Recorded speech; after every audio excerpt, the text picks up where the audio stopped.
I know what you're thinking. What the fuck? Another one?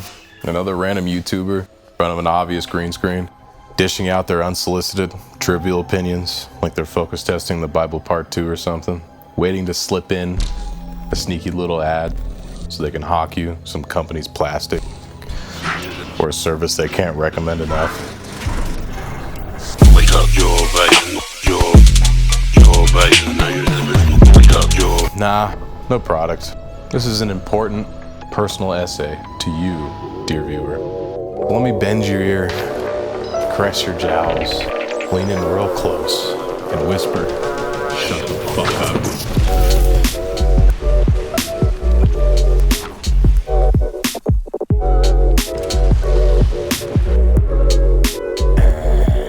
Discourse on social media is an incessant mosh pit of uneducated guesses, uninformed opinions, arrogant takes, low effort teas, and all of this is usually dipped in pandering batter and fried with posturing sauce. A surface level description, no doubt, but it'll do.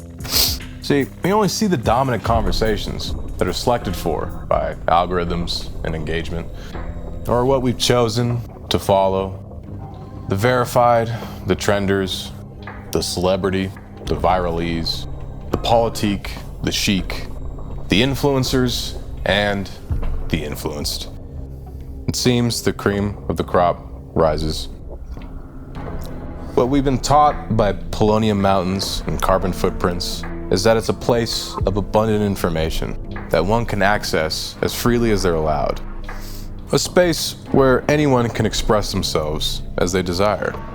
We're marketed to by valleys of silicone with notions of the virtual town hall, the digital agora, the technologic school, the endless bazaar, an internet for all and a commons for those who sign up to join the conversation.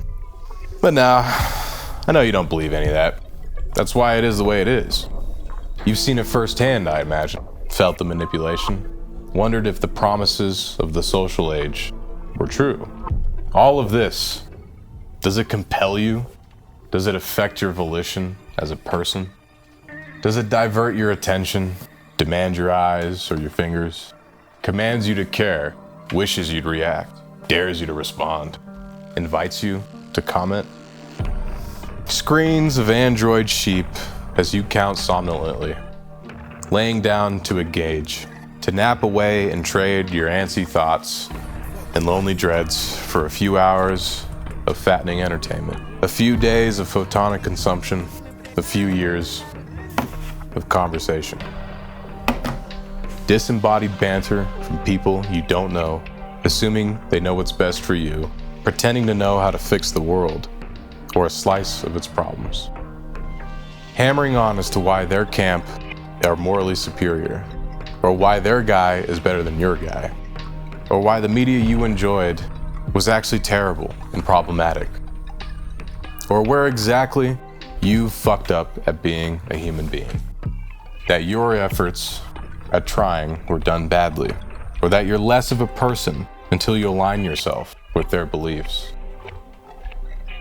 As you angrily, comedically, sheepishly subtweet their shitty declaration, as you double tap on the woke influencers' lookbook of booty and purchases, as you upvote the meme encapsulating how you might have felt on that given topic, as you like and subscribe when the Pavlovian lower thirds commands you to. An ad pops into view, a shriveled little imp whispering, "Buy me." There are thousands of ads accompanying you as you curl up in the waiting room of the virtual agora, patiently waiting for your turn, with all the dopamine of achievement coursing through your brain, while the singular accomplishment is nothing more than accepting an invitation. And you, there, alive at least, wistfully being, interacting, eating it all up, wasting so much precious time, withdrawing from your emotional bank account, posting and tweeting and memeing and seething, almost immediately after your ape brain wrangles all its neurochemicals and convinces you to keep interacting, while your rational brain fails at convincing you that your engagements actually mattered. Before you think this video is just some random dude pantomiming, phone bad, book good, and admonishing you for enjoying yourself. Before you state the obvious, well, Tar, you're contradicting yourself too. You're not shutting the fuck up, right? Who the fuck are you? You're right, I am no one. But surprisingly, it's my turn to speak. Okay, so there's a new event, a happening. News shouts across the world. Tongues wagging on Twitter, Facebook, whatever. There's entirely too much commotion for you not to be involved. And then there's your phone, a perfect window to look through. It's all happening right now, and you're there to see it. At the least, you see its shadows. And oh boy, you got something to say. You got a reaction, a spicy retort, a meme in mind, a political brownie point, and you tap and tap and tap and hit post. And you're wrong. Nope, wrong. Whatever you said just then is wrong. Misplaced your facts, didn't get the full picture, don't know enough of the details, misunderstood the cause, misanalyzed the effects, whatever it is, you're wrong. If even by a smidgen, you will be wrong. You can't always be wrong, but you will get pretty damn close. I'm wrong right now, and I don't even know it. So what does one do to be less wrong, to make more sense? That same event can happen tomorrow.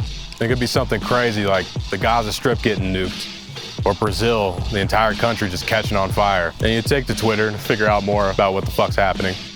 And all you get, instead of facts and information, is people's fucking opinions on the matter. They'll just say what happened and insert politic here. That doesn't tell you anything. Think of the rampant misinformation, all the bullshit takes and opinions that are just distributed momentously on social media. And we see all of it.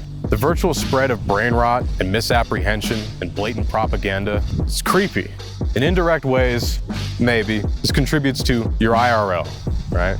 The people in your life. And then you may realize that your callousness, carelessness, and flippancy that everyone, including you, conducted themselves with on social media might have something to do with it. This affects everyone, and anyone you may want to know. And it mostly adds to the piles, causes ripples, and echoes out into your neighborhoods, your country, and your future.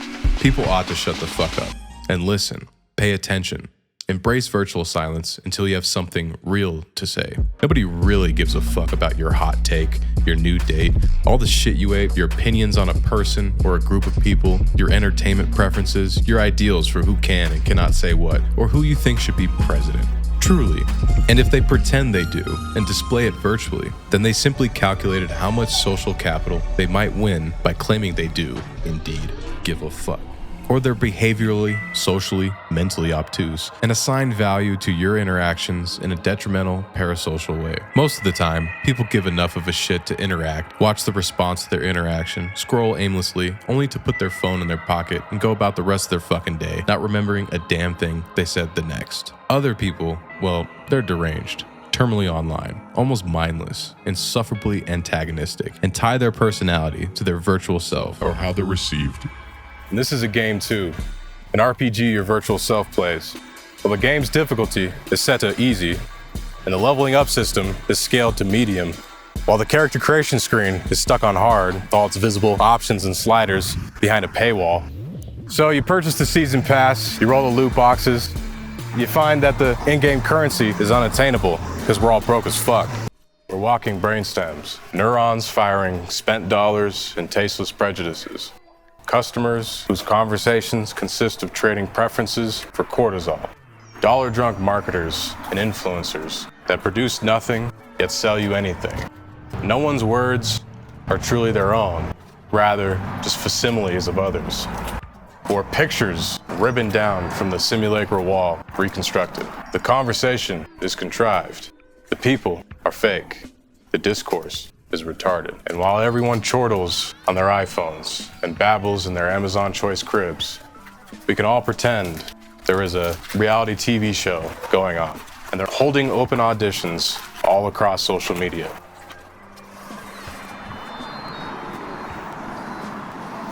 We're building ourselves a drab, inhuman theater, a polite stage of pretense where actor and audience are indistinguishable. And we judge our performances with a shitty metric of views and likes. But this cultural theater is desperately needed because we all secretly want to be celebrities, actors highly revered. We can all be famous if we remember our lines and put on a good show. But what if you don't want to act? What if you don't want to be a part of the theater? Well, you could be a real person and shut the fuck up, because this conversation is recorded for quality. Each passing hour yields additions to the growing repertoire of surveillance used by government and corporate tyrants. Archival toolkits expand in digital capability, while individual privacies shrink to relative obscurity. What isn't recorded? A quaint little inquiry, a striking one if thought about. What is not recorded? Your daily life, your family, your job, your aspirations, your desires and predilections, your wishes, wants and wills, your mistakes, kinks, and thrills. Every bit recorded to a byte. If there's an internet-connected device near, you're likely an unwitting participant in the immense collection of data. Every person that has lived and died could not record and archive their lives with the technology we possess today. Take a moment to recall your favorite historical figure. What kind of stupid, messy, all too human shit did they spew on a daily basis? Think if they were as online as we are today, the amplified noise of their lesser contemporaries would drown out their place in history? How extraordinary would they be if they had internet? Now apply that notion to yourself, how you view your historical footprint, your public record. Anonymous or not, it's still autographed by you. Is your contribution to the conversation a series of trivialities, another granule of noise? Is your voice more or less inconsequential whenever you post your dank meme or tweet that spiteful dunk on a checkmark doofus or comment your scathing rebuttal underneath this video? Are you content with your history? My reaction to this is maybe I should be more careful, more skeptical, more mindful before I voice my opinion. I'd rather avoid speaking on behalf of my careless self, rather transcribe the better angels of my nature. I don't want to add to the noise, so I ought not contribute at all, right? But that's no way to live. That's even worse than shouting into the void unhinged, or mindlessly collecting ad revenue and validating likes. To perceive in real time your legacy transparent yet unbegun is existential torture. It's like subjecting yourself to the big brother of being, in morbid fear of how your moments might memorialize you. To alleviate the anxieties of being authentically you, ask questions. Try to understand first. It's hard. I suck at asking questions. Why do people claim to have answers they can't have, possess knowledge they don't have, declare a hypothesis to be true without sufficient evidence? The richest country in the world doesn't have accessible healthcare because of a bloated, profit-driven, coercively subsidized, and untenable healthcare system. So what? Is that the only question? Come on, motherfucker, people are dying. So what's the answer? You gotta give me one. What is it? Socialism? Free market capitalism? Transhumanism? Communism? Well, how about you shout a fucking slogan or two? Tell the virtual world all your complaints. Donate to your favorite political campaign. Quote mine and greater mine than yours. Or proudly wear your ideology as the fashion that it is. You're still talking shit.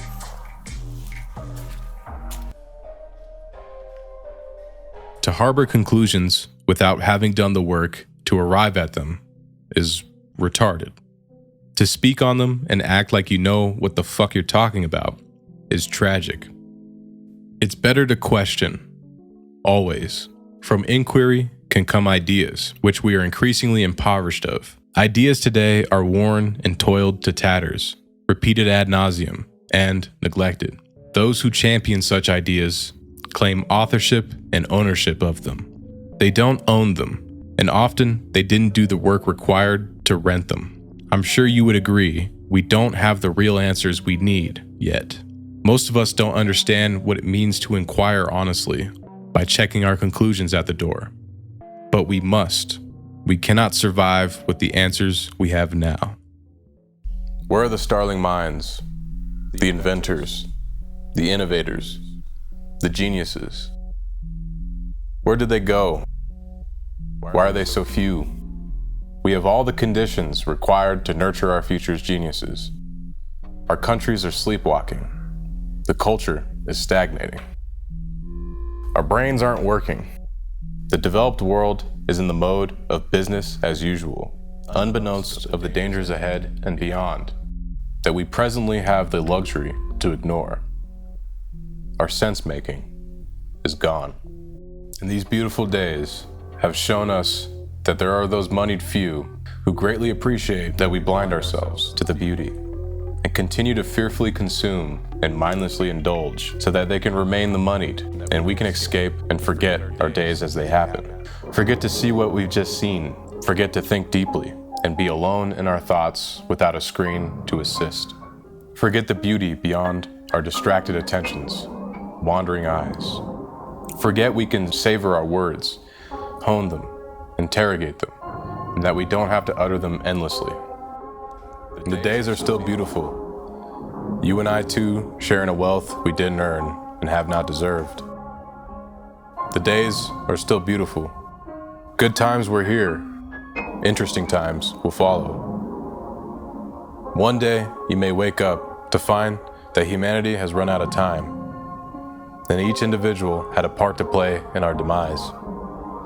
And none of it was anyone's fault, but you feel it was yours, and you know the others surrounding you share this peculiar feeling. And when the rebar is exposed from the crumbled columns, and the flags are tattered and unrecognizable, and the days spell forever ugly, starved of color and love, in that momentous silence, you may realize we ran our course prematurely. Because you didn't ask questions, you didn't build anew. You didn't see that the days were beautiful. You didn't deserve what you had. And you didn't shut the fuck up when you ought to have. This is real life. This is it. Let's see how real really gets. I'll shut the fuck up now.